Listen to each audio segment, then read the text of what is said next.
안녕하세요. 노후 산책입니다. 혹시 이런 경험 한 번쯤은 있으셨나요? 오랜만에 만난 친구가 매번 부정적인 이야기만 늘어놓는다든지 필요할 때만 나를 찾는 사람이 있다든지 말이에요. 처음엔 별일 아니라고 넘겼지만 만날 때마다 마음이 무거워지고 내가 그 관계에서 점점 지쳐가는 걸 느낀 적이 있으신가요? 오늘은 여러분의 마음의 평화를 깨트리는 사람들과의 관계에 대해 이야기하려고 합니다. 나이가 들수록 주변에 어떤 사람들과 함께 하느냐가 우리의 삶에 큰 영향을 미칩니다. 때론 오래된 인연이라는 이유만으로 관계를 이어가지만 그게 과연 나에게 이로운 관계일까요? 내가 진정으로 편안하고 행복한 노후를 보내기 위해선 어떤 사람들과 거리를 두어야 할까요? 지금부터 늙어서 친구로 지내면 안 되는 5사람을 함께 알아보겠습니다. 첫 번째로 멀리해야 할 사람은 부정적인 에너지를 전염시키는 사람입니다. 나이가 들수록 긍정적인 마음가짐이 건강과 행복에 큰 영향을 줍니다. 하지만 어떤 사람들은 항상 불평불만을 늘어놓거나 남을 험담합니다. 그들의 말을 듣고 나면 마음이 무거워지고 때로는 나까지 부정적인 생각에 빠지게 됩니다. 부정적인 감정은 전염성이 강하기 때문에 이런 사람들과는 적절한 거리를 두는 것이 좋습니다. 은퇴 후 만난 동창 모임에서 자주 얼굴을 보던 친구가 있었습니다. 그 친구는 모임에만 가면 요즘 물가가 너무 올라서 살기 힘들다. 뉴스 보니까 정치인들 하는 꼴이 정말 엉망이더라라며 늘 부정적인 화제를 꺼내곤 했습니다. 처음엔 공감하며 들었지만 시간이 지날수록 모임을 다녀온 날이면 집에 와서도 그 말들이 자꾸 떠올라 기분이 가라앉는 걸 느꼈습니다. 특히 어느 날 그 친구가 우리도 이제 늙었으니 기대할 것도 없지 않나 라고 말했을 때는 정말 가슴이 철렁 내려앉는 것 같았다고 하셨습니다. 그날 이후 그분은 그 모임이 자신의 기분을 계속해서 나쁘게 만든다는 걸 깨닫고 큰 결심을 하셨습니다. 어떻게 하면 기분 좋게 지낼 수 있을까 고민하다가 긍정적인 이야기를 나눌 수 있는 몇몇 친구들과 따로 소규모로 만나기 시작했습니다. 새로 만든 모임에서는 서로의 근황 중 좋은 일들을 나누고 각자가 읽은 책이나 건강관리 비법 등을 공유하는 시간을 가졌습니다. 가령 한 친구가 나는 요즘 아침마다 걷기 운동을 시작했는데 정말 몸이 가벼워졌어라고 이야기하면 다른 친구들도 자연스럽게 긍정적인 생활 습관을 공유하게 되었죠. 이 모임에 가는 것이 점점 즐거워졌고 모임 후에는 집으로 돌아오는 길이 훨씬 가벼워졌다고 하셨습니다. 그렇다면 우리가 할 수 있는 현실적인 방법은 무엇일까요? 먼저 모임에 나가기 전에 미리 긍정적인 화제를 준비해 보세요. 최근 읽은 좋은 책이나 본 영화 또는 새로운 취미 이야기를 꺼내면 대화 분위기를 바꿀 수 있습니다.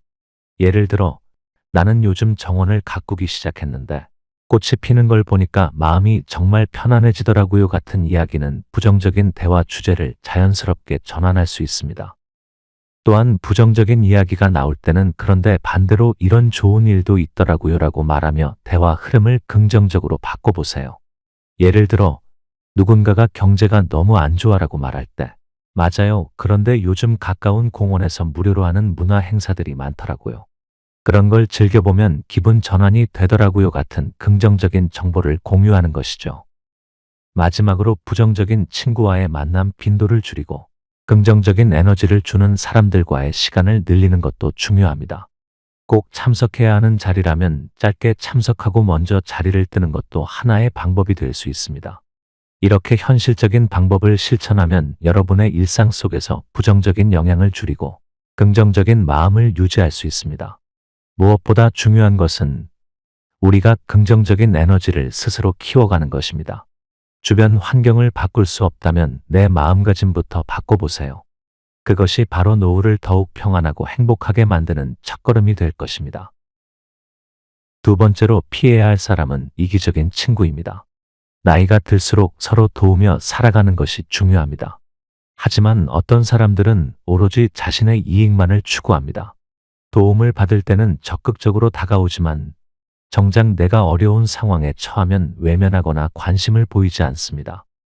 한 사람이 오랜만에 동창회에서 만난 친구로부터 사업이 조금 힘들다며 사업 자금을 부탁받았습니다. 그 친구는 평소 믿고 의지했던 사람이라 큰 고민 없이 돈을 빌려줬습니다. 하지만 그 후로 그 친구는 연락이 끊겼고 시간이 지나면서 다른 사람들에게도 같은 부탁을 하고 다닌다는 사실을 알게 되었습니다. 심지어 그 친구는 본인이 돈을 빌린 적이 없다고 주장하기까지 했습니다. 그 일을 겪은 후로는 사람을 쉽게 믿지 못하게 되었고 마음의 상처가 오래 남았다고 합니다. 이런 경험은 단순한 금전적인 손실을 넘어 인간관계 자체에 대한 불신을 심어줄 수 있습니다. 또 다른 사례로 한 친구는 자주 찾아와 도움을 요청했지만 항상 본인의 이익을 우선시했습니다. 처음에는 반가운 마음에 친구를 환영했지만 시간이 지나면서 그 친구가 늘 부탁만 하고 돌아간다는 것을 깨달았습니다. 가령 이번에 우리 집 아이가 대학교에 가게 됐는데 추천서 좀 써줄 수 있겠어? 라거나 차가 고장나서 그런데 잠깐 내 차 좀 빌려줄래? 같은 부탁이 계속 이어졌습니다. 그러나 정작 내가 힘들거나 아플 때는 그 친구에게서 단 한 번의 연락도 오지 않았습니다. 그런 일이 반복되다 보니 나도 모르게 관계가 멀어졌고 결국에는 그 친구를 다시 만나고 싶지 않다는 생각이 들었습니다. 이기적인 사람과의 관계는 나를 지치게 하고 결국 내 삶의 질을 떨어뜨립니다. 나이가 들수록 나 자신을 더 소중하게 생각하고 나의 에너지를 아끼는 것이 중요합니다. 그렇다면 이런 상황에서 우리는 어떻게 해야 할까요? 먼저 부탁을 받을 때는 무조건 들어주기보다는 한번 생각해보는 습관을 들이세요. 지금 내 상황에서도 이 부탁을 들어줄 수 있는가를 스스로에게 물어보는 겁니다. 그리고 관계가 일방적으로 흘러가는 느낌이 든다면 작은 부탁부터 거절해보세요. 예를 들어 오늘은 내가 조금 바빠서 어렵겠다라고 자연스럽게 말하는 겁니다. 거절이 익숙해지면 상대방이 나를 더 이상 이용할 수 있는 사람으로 보지 않게 됩니다.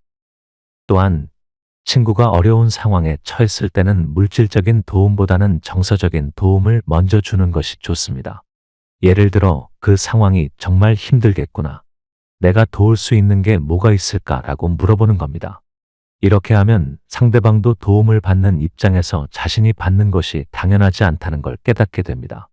물질적인 도움은 일시적일 수 있지만 정서적인 지지는 상대방이 스스로 문제를 해결할 힘을 가질 수 있도록 도와줍니다. 무엇보다 중요한 것은 내가 주체가 되어 관계를 조율하는 것입니다. 내 상황과 감정을 무시하고 상대방의 요구에만 맞추는 관계는 결국 나를 소모시킵니다. 스스로를 먼저 돌보고 나의 에너지를 소중히 여길 때 더 건강한 인간관계를 맺을 수 있습니다. 마지막으로 나에게 긍정적인 영향을 주는 사람들과 더 많은 시간을 보내세요. 서로의 이야기에 공감하고 진정으로 응원해 줄 수 있는 사람들이 주변에 있다면 일방적인 관계에서 오는 피로감은 자연스럽게 사라질 것입니다. 주변 사람들과의 관계도 내가 중심을 잡을 때 더 건강하게 유지할 수 있습니다. 이렇게 현실적인 방법들을 실천하면 여러분의 일상이 훨씬 더 편안하고 안정적으로 바뀔 것입니다. 무엇보다 중요한 것은 나 자신을 먼저 소중히 여기는 태도입니다. 그것이 노후의 삶을 더욱 평온하고 풍요롭게 만드는 첫걸음이 될 것입니다. 세 번째로 멀리해야 할 사람은 남을 무시하는 사람입니다. 사람을 존중하지 않고 깎아내리는 사람과 오래 관계를 맺으면 나의 자존감에도 악영향을 미칩니다. 나이가 들수록 서로의 차이를 인정하고 존중하는 것이 중요합니다. 한 모임에서 자주 만나는 친구가 있었습니다. 그 친구는 늘 본인의 자랑만 들어놓고 다른 사람의 이야기는 무심하게 넘기곤 했습니다. 우리 아이는 대기업에 다니고 있어. 나는 요즘 골프를 치는데 스코어가 아주 좋아 같은 이야기를 반복하면서 자신의 성공담을 강조했습니다. 그런데 문제는 다른 친구들이 자신의 자녀나 생활 이야기를 할 때는 전혀 관심을 보이지 않거나 심지어 무시하는 태도를 보였다는 겁니다. 예를 들어 다른 친구가 우리 아이가 이번에 작은 회사에 들어갔어라고 말했을 때 그런 회사가 요즘 얼마나 버티겠어 라고 대답해 상대방을 위축되게 만들었습니다. 특히 연말 모임에서 한 친구가 자신의 딸이 지방에서 교사로 일하고 있다고 이야기하자 그 친구는 요즘 지방에선 교사 자리도 별 볼 일 없잖아라고 무심코 내뱉었습니다. 그 말을 들은 친구는 큰 상처를 받았고 그날 이후 모임에 나가는 것이 점점 부담스러워졌다고 합니다. 왜 자신이 이런 부정적인 말을 들어야 하는지 회의감이 들기 시작한 겁니다. 결국 그는 모임에서 점점 거리를 두기 시작했고 대신 자신을 존중해 주고 진심으로 이야기를 들어주는 사람들과의 만남을 늘리면서 마음의 안정을 되찾았습니다. 그렇다면 이런 사람들과의 관계를 어떻게 정리할 수 있을까요? 먼저 상대방이 무심코 던지는 말에 너무 상처받지 않도록 마음의 방어막을 치는 것이 중요합니다. 누군가가 그런 직업이 뭐 대단하다고 그래 라고 말할 때 저희 가족은 만족하며 잘 지내고 있어요 라고 단호하게 대답하는 겁니다. 나의 삶을 스스로 인정하고 존중하는 태도가 필요합니다. 또한 대화를 나눌 때 상대방이 계속해서 나를 깎아내리는 말을 한다면 그 자리를 오래 유지하지 않고 적절히 빠져나오는 것도 방법입니다. 오늘은 일이 있어서 먼저 가봐야 할 것 같아라고 자연스럽게 자리를 뜨면 불필요한 감정 소모를 줄일 수 있습니다. 이런 대화를 지속하면 상대방이 더 이상 나를 깎아내리는 말을 쉽게 하지 못하게 될 것입니다. 무엇보다 중요한 것은 자신을 존중해 주는 사람들과 더 많은 시간을 보내는 것입니다. 서로의 이야기에 귀 기울이고 격려하고 응원하는 관계가 노후의 삶을 더욱 풍요롭게 만들어 줄 것입니다. 나이가 들수록 관계에서의 질이 중요합니다. 그저 오래된 인연이란 이유로 관계를 유지할 필요는 없습니다. 우리 스스로가 나를 소중하게 여기고 진정으로 존중해 주는 사람들과 관계를 맺어가는 것이 노후를 행복하게 만드는 첫걸음입니다. 여러분의 삶은 여러분의 선택으로 더욱 평온하고 풍요로워질 수 있습니다. 나를 깎아내리는 사람들과의 관계에서 벗어나 진정으로 나를 응원해 주는 사람들과 함께하는 시간을 더 많이 가져보세요. 그것이 여러분의 마음의 평화를 지키는 길이 될 것입니다. 네 번째로 피해야 할 사람은 경쟁적인 친구입니다. 인생을 즐기고 나누는 것이 중요한 시기에 끊임없이 비교하고 경쟁하는 친구와의 관계는 피곤할 뿐입니다. 나이가 들수록 내 삶의 속도와 방향을 존중하고 인정하는 것이 더 행복한 삶으로 가는 길입니다. 어떤 친구는 모임 때마다 자신의 재산과 자녀의 직업, 배우자의 직업을 자랑하며 비교하곤 했습니다. 예를 들어 우리 아들은 이번에 대기업에 입사했어. 그런데 내 아들은 요즘 뭐 하고 있어? 라며 질문을 던지기도 했습니다. 처음에는 그냥 듣고 넘겼지만 시간이 지나면서 점점 스트레스가 쌓이기 시작했습니다. 특히 그 친구가 자녀의 성공을 말하면서 내 상황을 은근히 깎아내리는 말을 할 때면 마음이 무거워졌습니다.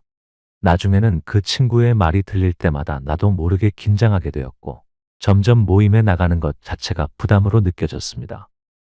이런 상황이 반복되면 어떤 생각이 들까요? 내가 뭔가 부족한 사람처럼 느껴지고 나의 삶이 상대적으로 초라해 보이는 착각에 빠질 수 있습니다. 사실 각자의 삶은 속도와 방향이 다르고 비교할 필요가 없는데도 경쟁적인 친구와의 대화는 나를 점점 더 위축되게 만듭니다. 특히 나이가 들수록 우리는 이미 이룬 것들에 대해 만족하고 현재를 즐기는 법을 배워야 하는데 그런 친구와의 대화는 그 반대 방향으로 나를 끌고 가는 겁니다. 또 한 번은 건강에 대한 이야기를 나누다가 그 친구가 난 요즘도 하루에 10,000보씩 걷고 있어. 그런데 넌 아직도 그렇게 앉아만 있니? 라고 말했을 때 그 말이 머릿속에 오래 남았다고 합니다.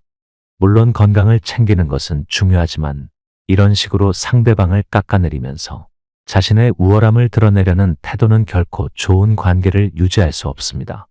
대화가 서로를 응원하고 격려하는 방향으로 흘러가야 하는데 경쟁적으로 자신을 내세우려는 친구와의 대화는 피로만 남기게 됩니다. 그렇다면 이런 경쟁적인 친구와의 관계를 어떻게 정리할 수 있을까요?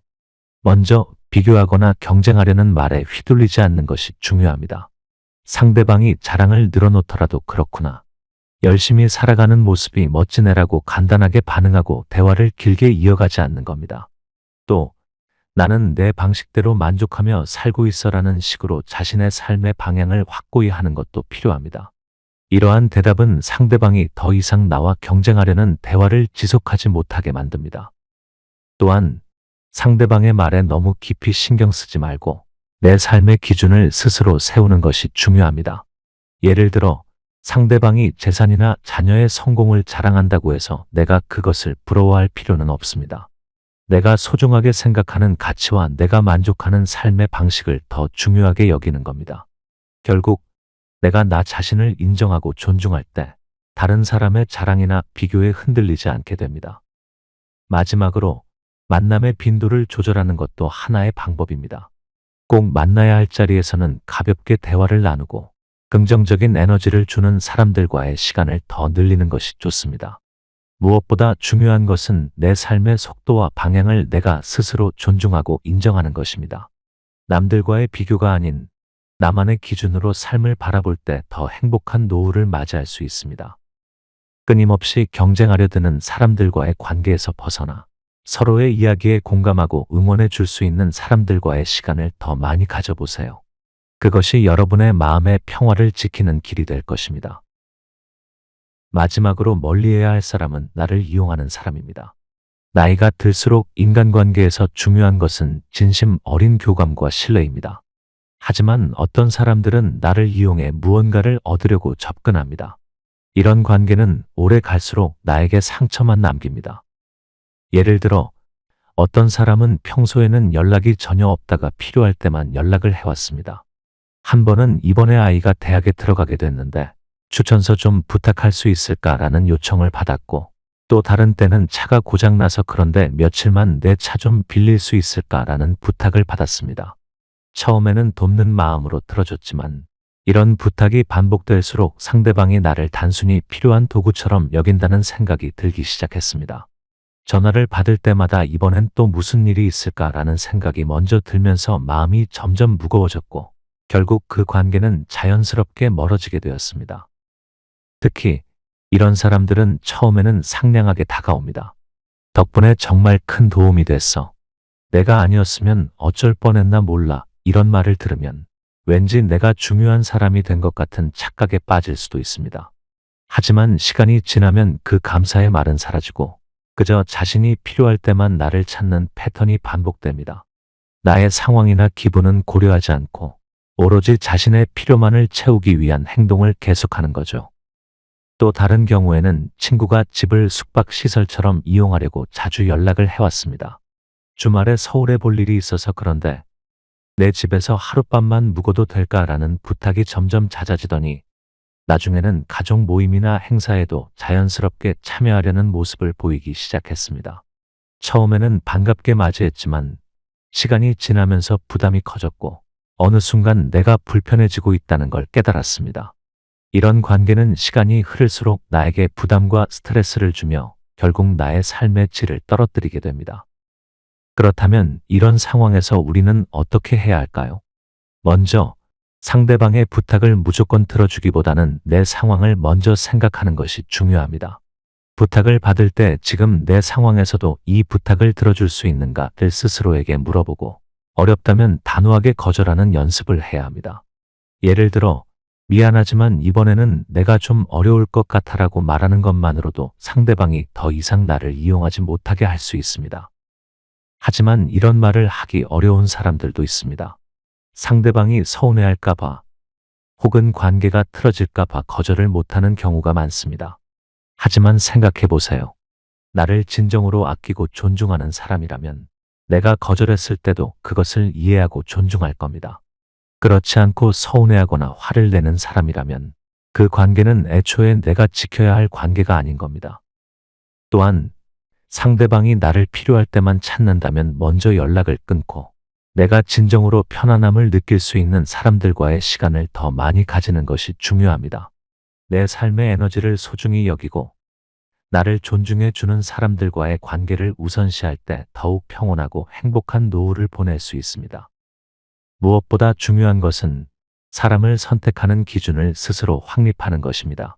나를 진심으로 아끼고 존중하는 사람들과 함께할 때 우리의 노후는 더욱 평안하고 풍요로워질 것입니다. 필요할 때만 나를 찾는 사람들과의 관계에서 벗어나 진정한 교감과 신뢰가 있는 관계를 만들어 나가시길 바랍니다. 삶은 짧습니다. 그 짧은 시간 동안 나의 에너지를 갉아먹는 사람에게 시간을 허비할 필요는 없습니다. 나를 소중히 여기는 사람들과 함께 나의 노후를 더 행복하고 풍요롭게 만들어 가세요. 그것이 여러분의 마음의 평화를 지키는 길이 될 것입니다. 여러분, 인생 후반기에는 좋은 사람들과의 관계가 무엇보다 중요합니다. 주변 사람들과의 관계를 다시 점검하고 나에게 긍정적인 영향을 주는 사람들과 더 많은 시간을 보내세요. 나를 지치게 하고 불편하게 만드는 사람들과의 관계를 정리하면 여러분의 노후는 훨씬 더 평온하고 풍요로워질 것입니다. 오늘 이야기가 도움이 되셨다면 한 번쯤 스스로에게 질문해 보세요. 내가 지금 내 삶의 중심에 있는가? 내 에너지를 소중히 여기고 있는가? 스스로에게 긍정적인 변화를 주는 질문이야말로 행복한 노후의 시작입니다. 이야기를 나눈 오늘의 시간이 여러분의 삶의 작은 울림이 되었길 바랍니다. 앞으로도 삶을 더 나은 방향으로 바꾸어 줄 다양한 이야기들로 여러분을 찾아뵙겠습니다. 구독과 좋아요, 알림 설정을 꼭 해두시고 앞으로도 여러분의 노후가 더 행복하고 건강할 수 있는 이야기로 함께하겠습니다. 오늘도 함께해 주셔서 감사합니다. 노후 산책과 함께 더 나은 내일을 만들어 가시길 바랍니다.